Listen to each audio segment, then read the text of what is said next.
I was initially planning on doing one film breakdown on my top ranked player at each position, but I decided I had to do multiple videos for receiver because the class is so strong. We just talked about Jordan Tyson, who is my wide receiver 1, but Carnell Tate is my biggest riser through the first month of the season, and today we're going to look at the improvements he's made to establish himself as a first-round pick. Tate's listed at 6'3", 195. He's a former 5-star recruit. Through the first 7 weeks, he has 28 receptions on 34 targets for 476 yards and 4 touchdowns. His yards per route run is up from 1.91 to 3.26 compared to last year. Looking at his route tree, his most targeted routes are outs, curls, and goes, but the go is his most frequently run route by far. 22.7% of his routes this year are go routes. The next highest is curls at 11.4. And the number one selling point for Carnell Tate is his size-speed combination and how that allows him to create explosive plays down the field. He's lethal on deep posts, as you can see right here on this touchdown against Ohio. He's got inside leverage, but he's going to stem this route outside to try to get the defender to open his hips to the sideline. Once the defender declares, he gives a quick rocker step,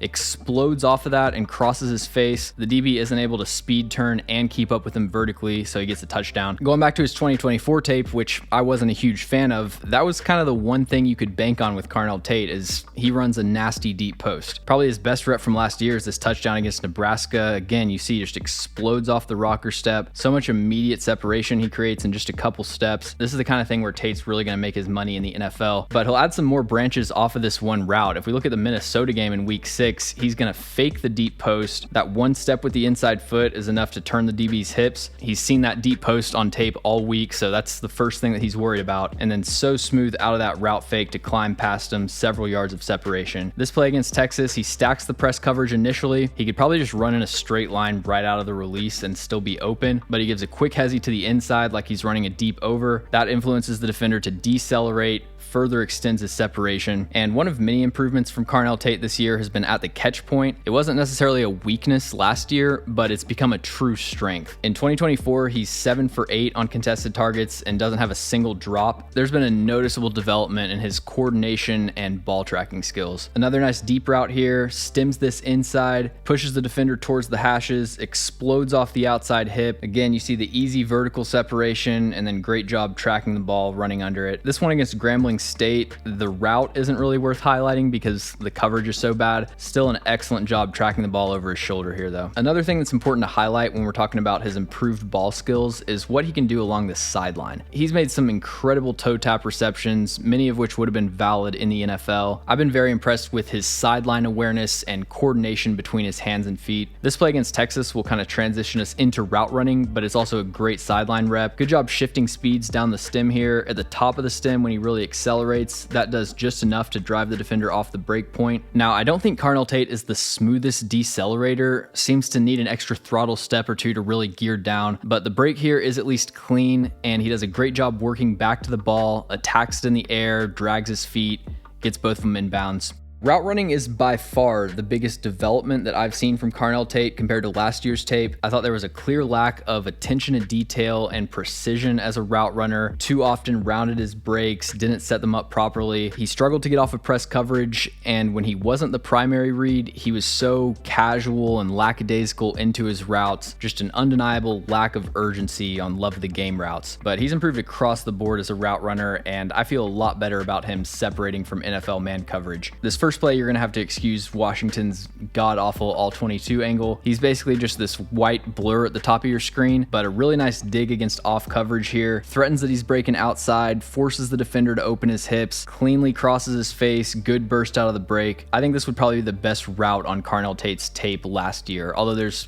several reps that I could say that for. Right here, he fakes the speed release, crosses back over, takes the inside release, clean deceleration at the top of the route, takes the defender's ankles. It's great to see him execute these more complex routes that he just didn't run at a high level last year. A couple nice examples here of him separating on a stop route without just going from 100 to 0 really quickly. This play is just really good physicality and play strength to push through the stem, break contact at the top of the route, strong hands, make the catch. And then this one he runs almost as as if he's blocking for the tight end in the flat. He kind of just drifts into the defender and then snaps it off violently. The biggest kind of universal change from last year is that he has a plan for every route. You can say the same thing for his routes against zone coverage. He isn't targeted here, but beautiful 7-stop. Minnesota's in cover 2. Carnell Tate has to create a window between the flat and the middle hook defender and underneath the deep safety. So he breaks this route to the numbers like he's running a corner. That causes the safety to widen out to the deep half. Then he swerves it back inside, sits down, wide open window here if Sayin hit him. And this year you just have a lot more confidence that Tate's gonna be in the right spot at the right time against zone coverage. Much more dependable player that as a quarterback you can kind of just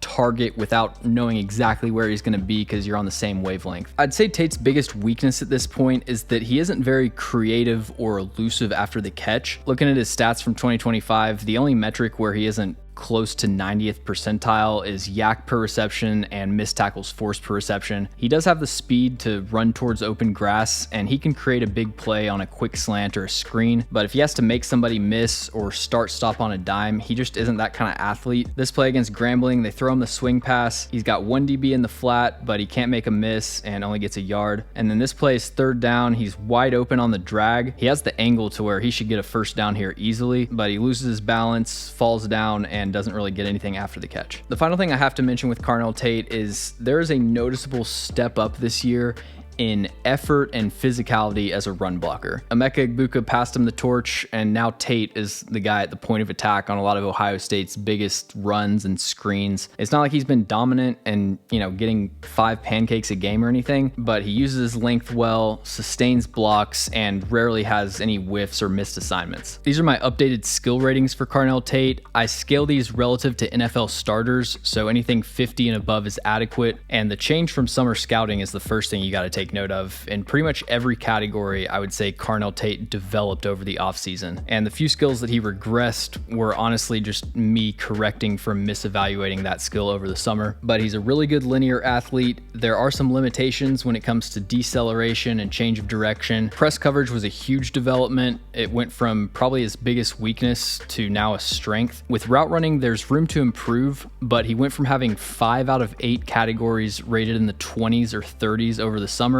to now just having 1, which is stop routes. Tate's development is extremely promising overall. Not only did he become a way better player, but he showed that he has the work ethic and the ability to get better. For every draft pick, there's a projection that they're going to develop from their first year to the end of their rookie contract. A lot of times players are able to just coast off of physical traits through their college career, and they never really have to show that development that's going to be necessary in the NFL. But when you've got a player like Tate who has the physical upside, but also has a proven track record of development in college, it's so much easier to bet on those players taking another step when they get to the NFL.